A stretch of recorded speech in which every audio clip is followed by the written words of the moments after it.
የወር አበባ ተፈጥሯዊ ሂደት ቢሆንም በዚህ ወቅት የሚደረግ ትክክለኛ የንጽህና አጠባበቅ ለጤናማነትና ለራስ መተማመን እጅግ አስፈላጊ ነው። ምቾት እንዲሰማችሁና ከኢንፌክሽን እንድትጠበቁ የሚያደርጉ 5 ነጥቦች እነሆ። አንደኛ፣ የንጽህና መጠበቂያዎችን ወይ ፓዶችን በየጊዜው መቀየር። ፍሳሹ ይብዛም ይነስ በየ4 እስከ 6 ሰዓቱ ፓድ ሊቀይሩ ይገባል። ለረጅም ሰዓት ሳይቀይሩ መቆየት ባክቴሪያዎች እንዲራቡና መጥፎ ሽታ ወይም ኢንፌክሽን እንዲፈጠር ያደርጋል። ሁለተኛ፣ ከፊት ወደ ኋላ መታጠብ። ሁልጊዜ ስትታጠቡም ሆነ ስትጠርጉ ከፊት ወደ ኋላ መሆን አለበት። ይህ ከፊንጢጣ አካባቢ የሚመጡ ባክቴሪያዎች ወደ ማህፀንና ወደ ሽንት ቱቦ እንዳይገቡ በመከላከል ለሽንት ቱቦ ኢንፌክሽን ወይም ለዩቲአይ እንዳይጋለጡ ይረዳል። ሶስተኛ፣ በውሃ ብቻ መታጠብ። ማህፀን ራሱን በራሱ የሚያጸዳ አካል ነው። ስለዚህ ሽታ ያላቸው ሳሙናዎችን ወይም ደግሞ የተለያዩ የኬሚካል ውጤቶችን ከመጠቀም ይቆጠቡ። ለውጫዊው አካል ንጹህ ለብ ያለ ውሃ ብቻ በቂ ነው። አራተኛ፣ ከጥጥ የሚሰሩ የውስጥ ልብሶችን መጠቀም። ሰውነቱ አየር እንዲያገኝና አካባቢው ደረቅ ሆኖ እንዲቆይ የጥጥ የውስጥ ልብሶችን ይልበሱ።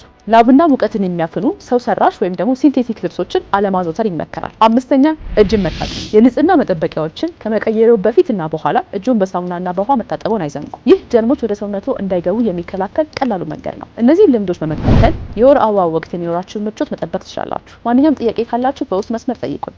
ሁሌም